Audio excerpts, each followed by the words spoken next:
Good afternoon. It is April 18th, 2025.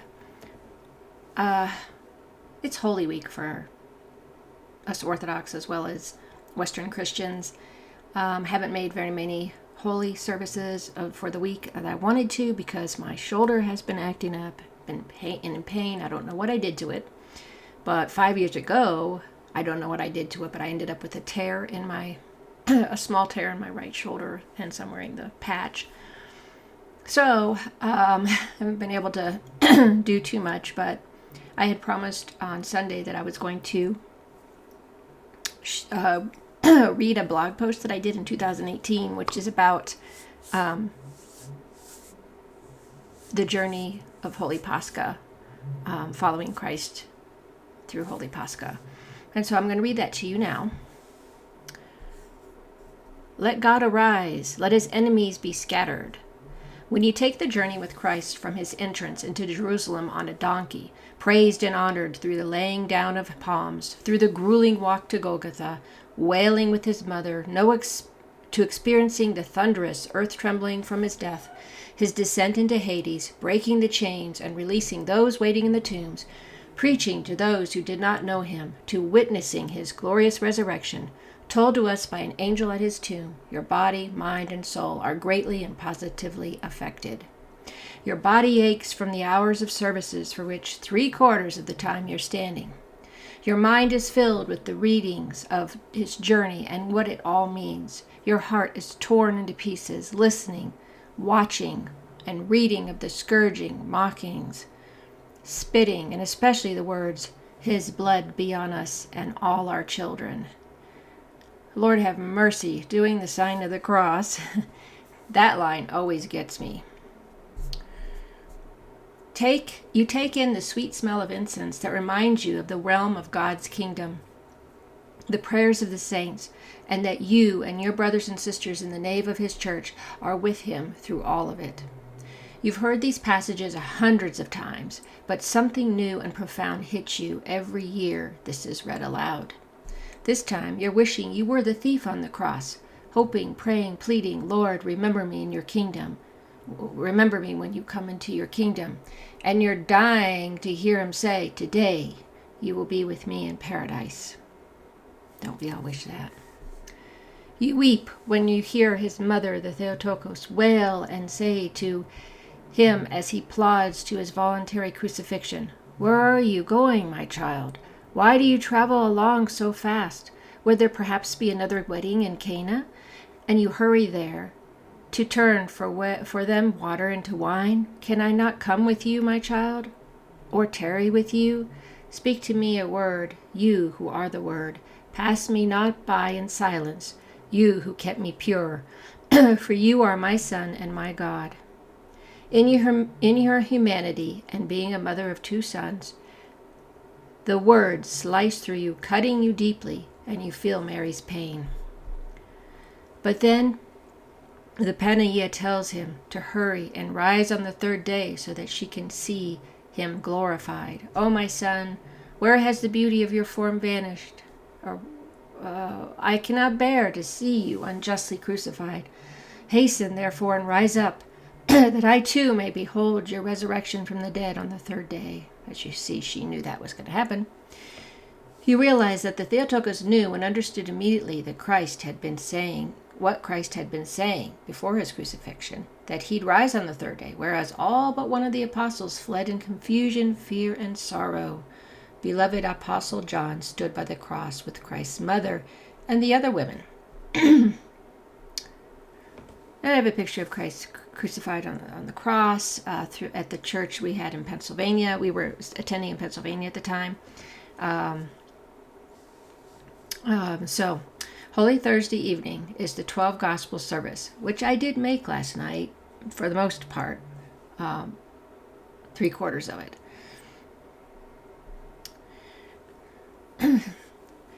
Service that follows Christ's passion and crucifixion. Our bishop was present for this service. This is in 2018. So instead of being 3 hours, it was 4. This night's service is the longest, but this was the longest I've ever encountered, but it didn't matter. When you experience such profound, glorious, and heart-wrenching events, you're undone. Heart, soul, body, mind, but in a good way. And I have a picture of the Crucifixion, which is basically Christ's tomb. In my blog, it shows that. This is the Crucifixion, Christ's tomb, that the ladies of my church decorate each year. So each year they put flowers on, decorate the tomb with flowers. It's usually wood, carved wood, and ornately done. And then the women of the church put flowers and sometimes ribbons and things that really make it look beautiful.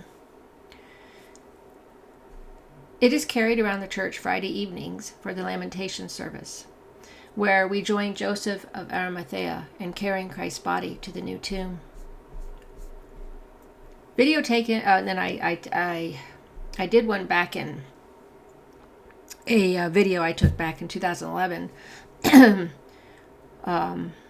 when I was living in Colorado Springs the last time, and I posted a video of the Saturday morning liturgy, which is where Christ descends into Hades and destroys his chains and gates and opens the tombs. The pounding we made, you make a pound, pound, pound, is to symbolize the breaking open of the gates and chains and the tombs. The priest throws basil leaves and flowers symbolizing Christ's victory and that he is King and Lord. It isn't unusual that after the 2.5-hour service the night before, that this service is less attended, which is unfortunate because it's such a beautiful and joyous experience. Holy Saturday evening's resurrection service is held around midnight with the vigil and then the divine liturgy. So about 2.5, 3 hours for that as well. And then I have a video of that. All the lights go out around at midnight in the church. It's quiet and waiting because Christ has descended into Hades, and he's preaching. He's preaching in Hades, and it's said that forerunner John the Baptist is there, and he recognizes him. He sees the first light of Christ. So the priest comes out in the dark with a lit candle, and he says, "Come receive the light," which represents Christ.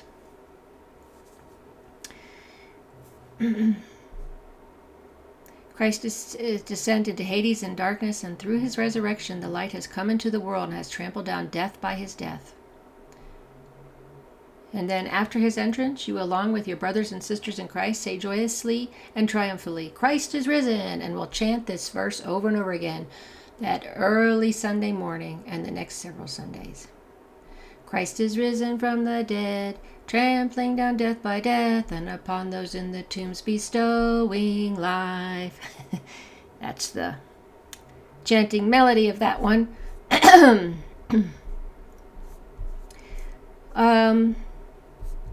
And then on Pascha Sunday, we usually have a Pascha picnic, which we are supposed to have on Sunday, and you also get it if you're at the midnight service. You'll get a red egg. All we have is red eggs, not any other color. There's a reason for that. It's a symbolism. Red is Christ's blood. Egg represents life, and then we do this little egg cracking contest, usually Saturday after the liturgy, if you're there for that at 3 a.m, or you can do it on Sunday. And what we'll do is you gather with your family and brethren in the hall for some food and drink, either Saturday or the Sunday picnic, and then you crack eggs with them. So you take one egg like this, and then you crack, and you touch the top of the other person's egg. Whoever's egg doesn't crack has blessings for the year. And those cracking of the eggs represents Christ opening the tombs, breaking down the gates of Hades and opening the tombs. So that's the sounds for that. So we always have a lot of, all of our senses are used in our church services, our liturgies, and this is an example as well of that. So, and then on the Agape service, which is on Sunday, Pascha Sunday, it's about the length of about a Vespers service, so about an hour, and towards the middle of the service, people about, and depending on how many people speak different languages, so maybe a handful to 10 or so, gather the solea in front of the iconostas, an altar area, and we read Bible verses, 3 different ones, and we do them in all different languages. So whatever languages we have there, we do that. So we have a Greek.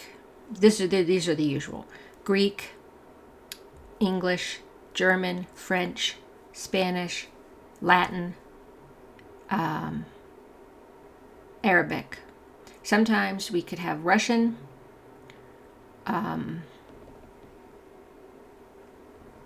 Ethiopian, whatever that is, Japanese. You can have all kinds. It's representing that the church is all over the world, not just one area. Everybody in each of their languages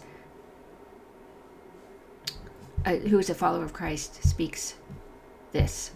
So that's what I wanted to share with you. I may be back if I have time on Pascha to show you some pictures and videos of all of this. Thanks so much for watching.